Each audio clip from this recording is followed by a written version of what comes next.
Pedigree analysis എങ്ങനെ easy ആയിട്ട് നമുക്ക് പെഡിഗ്രി ചാർട്ട് അനലൈസ് ചെയ്യാം എന്നാണ് ഈ വീഡിയോയിൽ നോക്കാൻ പോകുന്നത്. പെഡിഗ്രി ചാർട്ട് എന്ന് പറയുന്നത് it displays a family tree, അതായത് ഒരു ഫാമിലിയിലെ ജനറ്റിക് ട്രേറ്റ് എങ്ങനെയാണ് ഇൻഹെറിറ്റ് ആവുന്നത്, അവിടെ എന്തെങ്കിലും ആ ഫാമിലിയിൽ ഏതെങ്കിലും ഒരു ജനറ്റിക് ഡിസോർഡേഴ്സ് ഉണ്ടെങ്കിൽ അതെങ്ങനെയാണ് ഇൻഹെറിറ്റ് ആവുന്നത്, എന്ത് പാറ്റേണിലാണ് ഇൻഹെറിറ്റ് ആവുന്നത് എന്നാണ് നമ്മളിവിടെ പഠിക്കാൻ പോകുന്നത്. ലൈക്ക് അഫക്റ്റഡ് ഫാദറിൽ നിന്നാണോ അല്ലെങ്കിൽ അഫക്റ്റഡ് മദറിൽ നിന്നാണോ, അത് ബോയ് കിഡ്സിനാണോ ഗേൾ കിഡ്സിനാണോ, എങ്ങനെയാണ് അത് ഇൻഹെറിറ്റ് ആവുന്നത്, ഇതൊക്കെ നമുക്ക് എക്സ്പ്ലെയിൻ ചെയ്ത് തരുന്നതാണ് പെഡിഗ്രി ചാർട്ട്. പെഡിഗ്രി ചാർട്ടിൽ മെയിൻ ആയിട്ട് നമുക്ക് സിമ്പിൾസ് യൂസ് ചെയ്യുമ്പോൾ ഫീമെയിലിന് സർക്കിളും മെയിലിന് സ്ക്വയറും, ഇതാണ് നമ്മൾ ഫസ്റ്റ് ആൻഡ് ഫോർമോസ്റ്റ് നമ്മൾ യൂസ് ചെയ്യേണ്ട symbols. Affected male or affected female ആണെങ്കിൽ അതിങ്ങനെ ഷെയ്ഡഡ് ആയിരിക്കും, കളേർഡ് ആവണം എന്നില്ല. മെയിൽ ആൻഡ് ഫീമെയിൽ, അതായത് പേരന്റ് മെയിൽ ആൻഡ് ഫീമെയിലിന്റെ ഇടയ്ക്ക് ഒരു ഹൊറിസോണ്ടൽ ലൈൻ കാണിച്ചിരിക്കുന്നെങ്കിൽ it means they are married. Okay, relation marriage between the in the marriage within the relation ആണ് കാണിക്കുന്നതെങ്കിൽ ഡബിൾ ലൈൻ ആയിരിക്കും റെപ്രസെന്റ് ചെയ്യുക. Horizontal line with vertical lines കാണിക്കുന്നതെങ്കിൽ പേരന്റ് വിത്ത് ദെയർ കിഡ്സ്. ഇപ്പൊ ഇത് രണ്ട് ജനറേഷൻ കാണിക്കുന്ന ഒരു പെഡിഗ്രി ചാർട്ടാണ്. Father mother connected by a horizontal line, എന്നിട്ട് താഴോട്ട് ഒരു വെർട്ടിക്കൽ ലൈൻ വരുന്നു, പിന്നെയും ഒരു ഹൊറിസോണ്ടൽ ലൈനിൽ ആ കുട്ടികളെല്ലാവരും, സെക്കൻഡ് ജനറേഷനിൽ വരുന്ന കുട്ടികളെല്ലാവരെയും കാണിച്ചിട്ടുണ്ട്. ഫസ്റ്റ് ബോൺ, ലാസ്റ്റ് ബോൺ, ഇവരെല്ലാവരും സിബ്ലിങ്സ് ആണ്. ഇനി നമ്മൾ എങ്ങനെയാണ് മോഡ് ഓഫ് ട്രാൻസ്മിഷൻ, ഒരു ജനറ്റിക് ഡിസീസ് ആണ് നമ്മൾ എടുക്കുന്നതെങ്കിൽ അതിന്റെ മോഡ് ഓഫ് ട്രാൻസ്മിഷൻ ഈ പെഡിഗ്രി ചാർട്ട് വഴി നമുക്ക് എങ്ങനെ കാണിക്കാം, അല്ലെങ്കിൽ ഒരു പെഡിഗ്രി ചാർട്ടിൽ തന്നിട്ടുള്ള കാര്യം നമുക്ക് എങ്ങനെ റീഡ് ചെയ്യാം എന്നുള്ളതാണ് പഠിക്കുന്നത്. രണ്ട് തരത്തിലുള്ള ഇൻഹെറിറ്റൻസ് നമുക്ക് ഇവിടെ പഠിക്കാനുണ്ട്. 12th സ്റ്റാൻഡേർഡിൽ ആകെ ഇത് മാത്രമേ ഉള്ളൂ. ഫസ്റ്റ് ഇൻഹെറിറ്റൻസ് എന്ന് പറയുന്നത് അത് ഡോമിനന്റ് ഇൻഹെറിറ്റൻസ് ആവാം അല്ലെങ്കിൽ റിസസീവ് ഇൻഹെറിറ്റൻസ് ആവാം. രണ്ടാമത്തെ കാര്യം ലിങ്കേജ് എന്ന് പറയുമ്പോൾ അത് ഓട്ടോസോമൽ ലിങ്ക്ഡ് ആണോ അല്ലെങ്കിൽ സെക്സ് ലിങ്ക്ഡ് ആണോ. ഓട്ടോസോമൽ എന്ന് പറയുമ്പോൾ നമ്മൾ ലിങ്ക്ഡ് എന്ന വാക്ക് ഉപയോഗിക്കേണ്ട ആവശ്യമില്ല. ഓട്ടോസോമൽ ഇൻഹെറിറ്റഡ് ആണോ, അതായത് നമ്മുടെ ബോഡി ക്യാരക്ടേഴ്സ് ഡിറ്റർമൈൻ ചെയ്യുന്ന ക്രോമോസോംസ് വഴിയാണോ അത് ഇൻഹെറിറ്റ് ആവുന്നത്, അതോ എക്സ് ലിങ്ക്ഡ് ക്രോമോസോംസ്, അതായത് എക്സ് ക്രോമോസോംസ് വഴിയാണോ അത് ഇൻഹെറിറ്റ് ആവുന്നത് എന്നാണ് ആദ്യം നമ്മൾ റീഡ് ചെയ്യേണ്ട കാര്യം. അപ്പോൾ എക്സ് ലിങ്ക്ഡ് ആണെങ്കിൽ എക്സ് ക്രോമോസോം വഴിയായിരിക്കും അത് ഇൻഹെറിറ്റ് ആവുക. ഓട്ടോസോമൽ ആണെങ്കിൽ ഏതെങ്കിലും ഒരു ബോഡി ക്രോമോസോംസ് വഴിയായിരിക്കും ഇൻഹെറിറ്റ് ആവുക. ഓട്ടോസോമൽ ഇൻഹെറിറ്റൻസ് കണ്ടുപിടിക്കാനുള്ള ഫസ്റ്റ് ആൻഡ് ഫോർമോസ്റ്റ് ക്ലൂ എന്താണെന്ന് വെച്ചാൽ both male and female are equally likely to inherit the trait. അതായത് ഒരു ബെസിസ്റ്റ് ചാർട്ട് അല്ലെങ്കിൽ ഒരു പെഡിഗ്രി ചാർട്ട് നമ്മൾ നോക്കുമ്പോൾ നമ്മളോടത് അതില് പാറ്റേൺ ഓഫ് ഇൻഹെറിറ്റൻസ് കണ്ടുപിടിക്കാൻ പറയുകയാണെങ്കിൽ, ഐഡന്റിഫൈ ചെയ്യാൻ പറയുകയാണെങ്കിൽ, ആദ്യം നമ്മൾ നോക്കേണ്ടത് മെയിൽ ആൻഡ് ഫീമെയിൽ അഫക്റ്റഡ് ആണോ. Both male and female affected ആണെങ്കിൽ, അത് ഏതെങ്കിലും ജനറേഷനിൽ affected ആണെങ്കിൽ then definitely it is autosomal inheritance. Whereas either more male അല്ലെങ്കിൽ more female മാത്രം അഫക്റ്റ് ആയി കാണുന്ന ഒരു കണ്ടീഷനെയാണ് നമ്മൾ എക്സ് ലിങ്ക്ഡ് ഇൻഹെറിറ്റൻസ് എന്ന് പറയുന്നത്. ഇതിപ്പോൾ മോർ മെയിൽസ് ആണ് അഫക്റ്റഡ് ആവുന്നതെങ്കിൽ നമുക്കത് പറയാം it is recessive, X linked recessive inheritance ആണ്. ബോത്ത് ഫീമെയിൽസ് ആണ് അഫക്റ്റഡ് എങ്കിൽ എക്സ് ലിങ്ക്ഡ് ഡോമിനന്റ് ഇൻഹെറിറ്റൻസ് ആണെന്ന് മനസ്സിലാക്കി വെക്കും. അടുത്തതായിട്ട് നമ്മൾ ചെക്ക് ചെയ്യേണ്ടത് ഓട്ടോസോമൽ ഇൻഹെറിറ്റൻസിൽ ഓട്ടോസോമൽ റിസസീവ് ആണോ ഓട്ടോസോമൽ ഡോമിനന്റ് ആണോ. ഇപ്പൊ ഈ ഒരു പെഡിഗ്രി ചാർട്ട് കാണുമ്പോൾ ഇതൊന്ന് നമുക്ക് എങ്ങനെ അനലൈസ് ചെയ്യാം, അതൊരു ഓട്ടോസോമൽ ആണോ അല്ലെങ്കിൽ എക്സ് ലിങ്ക്ഡ് ഇൻഹെറിറ്റൻസ് ആണോ എന്ന്. ഈ ചാർട്ടിൽ നോക്കുമ്പോൾ ഒരു ജനറേഷനിലാണെങ്കിലും male and female are equally affected, മെയിലിലും എഫക്റ്റഡ് ആണ് ഫീമെയിലും എഫക്റ്റഡ് ആണ്. അപ്പോൾ ഇതൊരു ഓട്ടോസോമൽ ഇൻഹെറിറ്റൻസ് ആണെന്ന് നമുക്ക് തിരിച്ചറിയാൻ പറ്റും. ഓട്ടോസോമൽ റിസസീവ് ആണ് എന്ന് ഐഡന്റിഫൈ ചെയ്യാനുള്ള ഫാക്ടേഴ്സ് ആണ് നമ്മൾ ഈ പറയുന്നത്. ഓട്ടോസോമൽ റിസസീവ് ആണെങ്കിൽ affected individual has two unaffected parents. ഇപ്പൊ ഈ പെഡിഗ്രി ചാർട്ടിൽ നോക്കുമ്പോൾ നിങ്ങൾക്ക് affected individual has two unaffected parents. അപ്പോൾ പേരൻസ് unaffected ആണെങ്കിൽ അതിൽ നിന്നും ഇൻഹെറിറ്റ് ആവുന്ന ഒരു ഓട്ടോസോമൽ ട്രേറ്റ് ആണെങ്കിൽ then we shall conclude that it is autosomal recessive L. Occurs with equal frequency in both the sexes. അത് നമ്മൾ നേരത്തെ ഡിസ്കസ് ചെയ്തിട്ടുണ്ടായിരുന്നു. Mail and female almost equally ഈ ഡിസീസ് ഇൻഹെറിറ്റ് ആവും. Transmitted by both males and females, tend to skip generations. Recessive ആണ് എന്ന് തിരിച്ചറിയാനുള്ള one of the major factor അല്ലെങ്കിൽ one of the major identification എന്ന് പറയുന്നത് they tend to skip generations. ഇപ്പൊ first ജനറേഷനിൽ പേരന്റിൽ ആ അസുഖം കാണുന്നില്ല, അത് ആ ജനറ്റിക് ട്രേറ്റ് ഇല്ല. സെക്കൻഡ് ജനറേഷനിൽ male and female are equally affected ആണ്. അപ്പോൾ ജനറേഷൻസ് സ്കിപ്പ് ചെയ്ത് വരാൻ സാധ്യതയുള്ളത് autosomal recessive inheritance.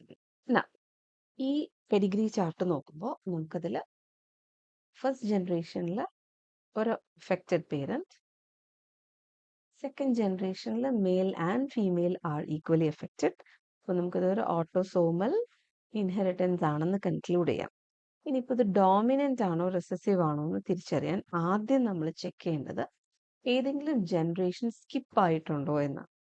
First ജനറേഷനിലുണ്ട്, second ജനറേഷനിലുണ്ട്, third ജനറേഷനിലും ഉണ്ട്. സോ ജനറേഷൻ സ്കിപ്ഡ് ആയിട്ടില്ല. സോ ഡെഫിനറ്റ്ലി ഇതൊരു ഡോമിനന്റ് ട്രേറ്റ് ആണ് ഇൻഹെറിറ്റ് ആവുന്നത്. affected progeny usually has one affected parent. ഒരു affected parent ഉണ്ട്, അതിൽ നിന്നും എഫക്റ്റ് ആവുകയാണെങ്കിൽ then it is autosomal dominant. Both males and females are equally likely to be affected. Does not skip generation. ഇപ്പോൾ ഇത് X linked inheritance ആണോ എന്ന് നമുക്ക് അറിയാം. എക്സ് ലിങ്ക്ഡിലും എക്സ് ലിങ്ക്ഡ് ഡോമിനന്റ് ഉണ്ട്, എക്സ് ലിങ്ക്ഡ് റിസസീവ് ഉണ്ട്. എക്സ് ലിങ്ക്ഡ് ഡോമിനന്റ് ആണ്. എക്സ് ലിങ്ക്ഡ് ആണെന്ന് നമ്മൾ എങ്ങനെ തിരിച്ചറിയുന്നതിൽ firstly we need to check ജനറേഷൻസിൽ, ഓരോരോ ജനറേഷൻസിൽ നോക്കുമ്പോൾ ഏതാണ് എഫക്റ്റഡ് ആയിട്ടുള്ളതെന്ന് നോക്കണം. മെയിൽ ആണോ ഫീമെയിൽ ആണോ. ഇപ്പം നമ്മുടെ ഒരു സെക്കൻഡ് ജനറേഷൻ്റെ ഓഫ് സ്പ്രിങ്സ് ആണ് ഏറ്റവും കൂടുതലായിട്ട് നമ്മൾ കാണിച്ചിരിക്കുന്നത്. സെക്കൻഡ് ജനറേഷൻ്റെ ഓഫ് സ്പ്രിങ്സിൽ 3 അഫക്റ്റഡ് ഫീമെയിൽസ് ആണ്. അപ്പോൾ അഫക്റ്റഡ് ഫീമെയിൽസ് കൂടുതലായതുകൊണ്ട് നമുക്കിതൊരു എക്സ് ലിങ്ക്ഡ് അല്ലെങ്കിൽ സെക്സ് ലിങ്ക്ഡ് ഇൻഹെറിറ്റൻസ് ആണ് എന്ന് കൺക്ലൂഡ് ചെയ്യാം. ഓട്ടോസോമൽ അല്ല എന്ന് നമുക്ക് കൺക്ലൂഡ് ചെയ്യാം. ഇതൊരു എക്സ് ലിങ്ക്ഡ് ആണ് എന്ന് നമുക്ക് അറിയാൻ വേണ്ടിയിട്ട് ഇതിപ്പോൾ ഡോമിനന്റ് ആണോ റിസസീവ് ആണോ എന്ന് എങ്ങനെ തിരിച്ചറിയും? യെസ്, ജനറേഷൻസ് സ്കിപ്പ് ആയിട്ടുണ്ടോ എന്ന് നോക്കുക. ജനറേഷൻ സ്കിപ്പ് ആയിട്ടില്ല, so definitely it is dominant. ഇവിടെ daughters of an affected male will also be affected. Affected മെയിലിൻ്റെ ഡോട്ടേഴ്സും അഫക്റ്റഡ് ആണ്. അതായത് ഫീമെയിലിൽ കൂടുതൽ മോർ ഫീമെയിൽസ് ആർ അഫക്റ്റഡ്. കാരണം എക്സ് ലിങ്ക്ഡിൻ്റെ എക്സ് ഡോമിനന്റ് ആയാൽ more females are affected. Affected males always have affected mothers. Male affected ആണെങ്കിൽ ഡെഫിനറ്റ്ലി അവരുടെ മദറും അഫക്റ്റഡ് ആയിരിക്കും. കാരണം എക്സ് ലിങ്ക്ഡ് ഡോമിനന്റ് അല്ലേ, അപ്പോൾ മദറിൽ നിന്നും കിട്ടുന്ന ഡോമിനന്റ് ആ മെയിലിനുണ്ടാവുമല്ലോ. And as I said X linked recessive ആണെന്ന് തിരിച്ചറിയാനുള്ള ഫസ്റ്റ് സ്റ്റെപ്പ് എന്താണെന്ന് നമ്മൾ നേരത്തെ പറഞ്ഞതുപോലെ ജനറേഷൻസ് സ്കിപ്ഡ് ആവും. റിസസീവ് ആയതുകൊണ്ട് ജനറേഷൻസ് സ്കിപ്ഡ് ആവും. ഇപ്പോൾ ഇതിൽ ഫസ്റ്റ് ജനറേഷനിൽ ഇല്ല. സോ ആദ്യം നമ്മൾ നോക്കുന്നത് ജനറേഷൻ സ്കിപ്പ് ആവുന്നോ ഇല്ലേ. ജനറേഷൻ സ്കിപ്പ് ആയാൽ അത് റിസസീവ് ആണ്, സ്കിപ്പ് ആയില്ലെങ്കിൽ ഡോമിനന്റ് ആണ്. എക്സ് ലിങ്ക്ഡ് റിസസീവില് മോസ്റ്റ്ലി മെയിൽസ് ആണ് എഫക്റ്റഡ്, വേറെ എക്സ് ലിങ്ക്ഡ് ഡോമിനന്റില് മോർ ഫീമെയിൽസ് ആർ എഫക്റ്റഡ്. അപ്പൊ ഇവിടെ നോക്കിയാൽ നമുക്ക് males are affected more. typically shows affected males at a higher rate than female. പിന്നെ no direct male to male transmission. കാരണം മെയിലിൽ എക്സ് ക്രോമോസോം റിസസീവ് ആയിട്ട് വന്നു, അപ്പോൾ ഒരു എക്സ് ക്രോമോസോം അല്ലേ ഉള്ളൂ മെയിലിൽ, അത് നെക്സ്റ്റ് മെയിലിലോട്ട് ട്രാൻസ്മിറ്റ് ആവില്ല. കാരണം നോ ഡയറക്റ്റ് ട്രാൻസ്മിഷൻ. കാരണം ആ മെയിലിൽ എക്സ് മോസ്റ്റ്ലി കിട്ടുന്നത് ഗേൾ ചൈൽഡിനായിരിക്കും. അപ്പോൾ ആ ഗേൾ ചൈൽഡ് കാരിയർ ആയിരിക്കും. So all daughters of affected males will be carriers. അതുപോലെ affected males inherit the condition from their carrier mother. Carrier മദറിൽ നിന്നാണ് അഫക്റ്റഡ് മെയിലിന് കിട്ടുന്നത്. അതുപോലെ എഫക്റ്റഡ് മെയിൽ നെക്സ്റ്റ് ജനറേഷനിലോട്ട് കൊടുക്കുന്നത് കാരിയർ ഫീമെയിൽ ആയിരിക്കും. അപ്പോൾ ഇനി കുറച്ച് പ്രാക്ടീസ് ക്വസ്റ്റ്യൻസ് നോക്കാം. പ്രീവിയസ് ഇയർ ക്വസ്റ്റ്യൻസ് ആണ്. Study the Pedigree analysis and find that the trait is. ഈ ട്രേറ്റ് എന്താണെന്ന് അനലൈസ് ചെയ്യണം. അപ്പോൾ നമ്മൾ ആദ്യം നോക്കേണ്ടത് ഏതെങ്കിലും ജനറേഷൻസ് സ്കിപ്പ് ആയിട്ടുണ്ടോയെന്ന്. ഇല്ല, എല്ലാ ജനറേഷൻസിലും എഫക്റ്റഡ് ഇൻഡിവിജ്വൽസ് ഉണ്ട്. നെക്സ്റ്റ് നമ്മൾ ചെക്ക് ചെയ്യേണ്ടത് both male and female are likely to be affected equally എന്ന് നോക്കുക. യെസ്, ഇവിടെ they are likely to be equally affected. അങ്ങനെയാണെങ്കിൽ ഒരു ജനറേഷൻ സ്കിപ്പ് ആയിട്ടില്ല എന്നുണ്ടെങ്കിൽ നമ്മൾ കൺക്ലൂഡ് ചെയ്യണം അത് ഡോമിനൻ്റ് ആണ്. Both male and female are almost equally affected ആണെങ്കിൽ അത് ഓട്ടോസോമൽ ആണ്. അപ്പോൾ ഈ ഒരു ഇൻഹെറിറ്റൻസ് പാറ്റേൺ ഓട്ടോസോമൽ ഡോമിനൻ്റ് ട്രേറ്റിനെയാണ് ഡിനോട്ട് ചെയ്യുന്നത്.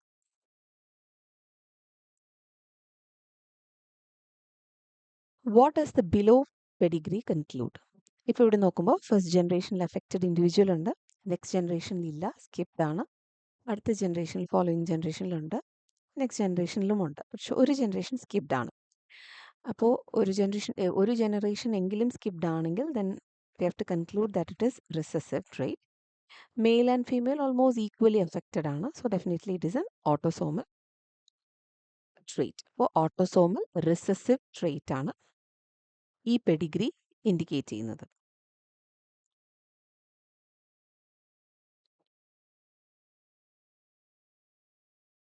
The pedigree chart given below shows a particular trait which is absent in parents but present in the next generation irrespective of sexes. Draw your conclusion on the basis of the pedigree.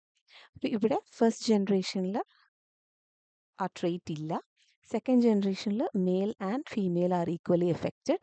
അപ്പോൾ ഇങ്ങനെ ഒരു question ചോദിക്കുമ്പോൾ draw your conclusion എന്ന് ചോദിക്കുമ്പോൾ നമ്മൾ എഴുതേണ്ടത് ഇതൊരു autosomal recessive trait ആണ്. നമ്മളെങ്ങനെ കൺക്ലൂഡ് ചെയ്തു ഓട്ടോസോമൽ റെസസീവ് ട്രേറ്റ് ആണെന്ന്? Both male and female are equally affected, അപ്പോൾ it is not linked with sex.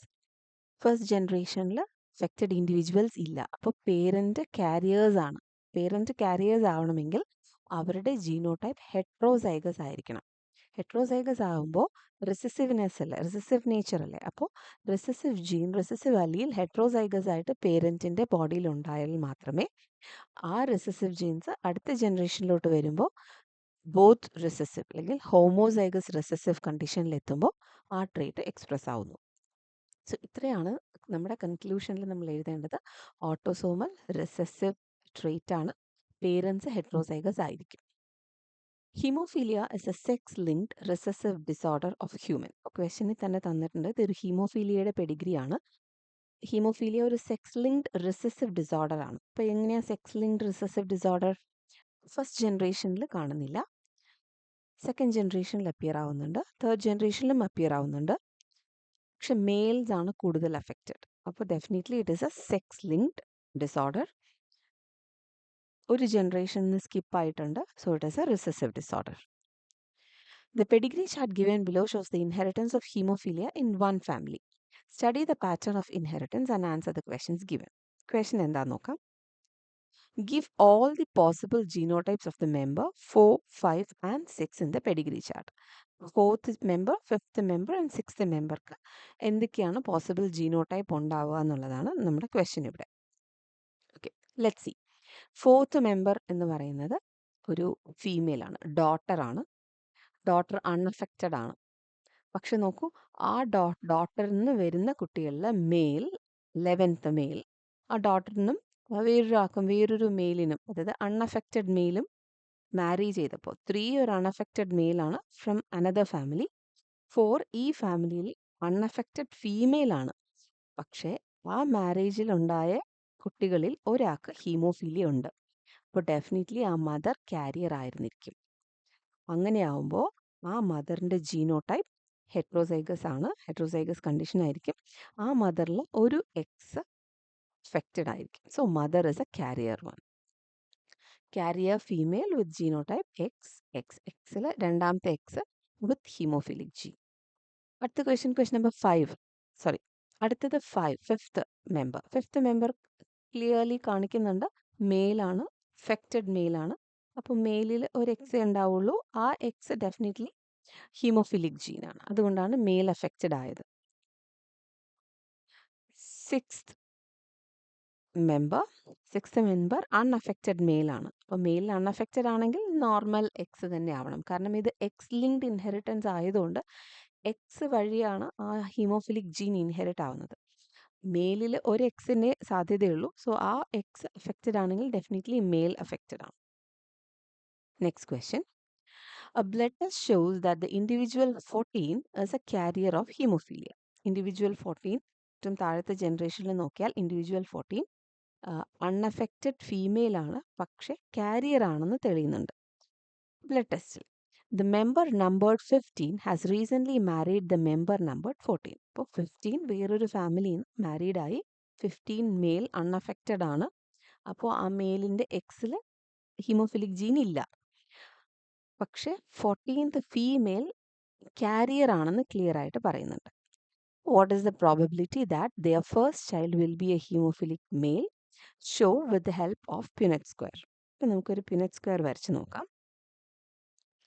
Carrier mother ആണ്. അപ്പോൾ ഒരു എക്സ് നോർമലും ഒരു എക്സ് ഹീമോഫിലിക്കും ആണ്. മദർ ഹെട്രോസൈഗസ് ആണ്.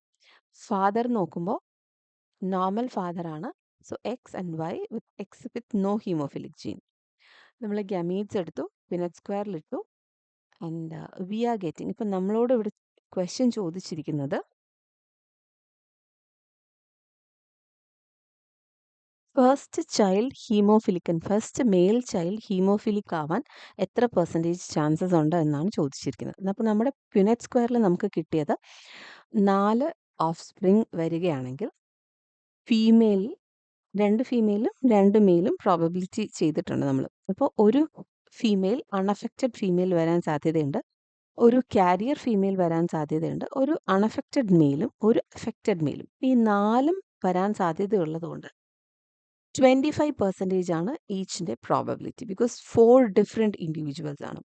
അഫക്റ്റഡ് മെയിൽ വരാം, നോർമൽ മെയിൽ വരാം, കാരിയർ ഫീമെയിൽ വരാം, അല്ലെങ്കിൽ നോർമൽ ഫീമെയിൽ വരാം. അപ്പോൾ നമ്മുടെ ഇവിടുത്തെ ചാൻസ് എന്ന് പറയുന്നത് 25% ആണ് പ്രോബബിലിറ്റി.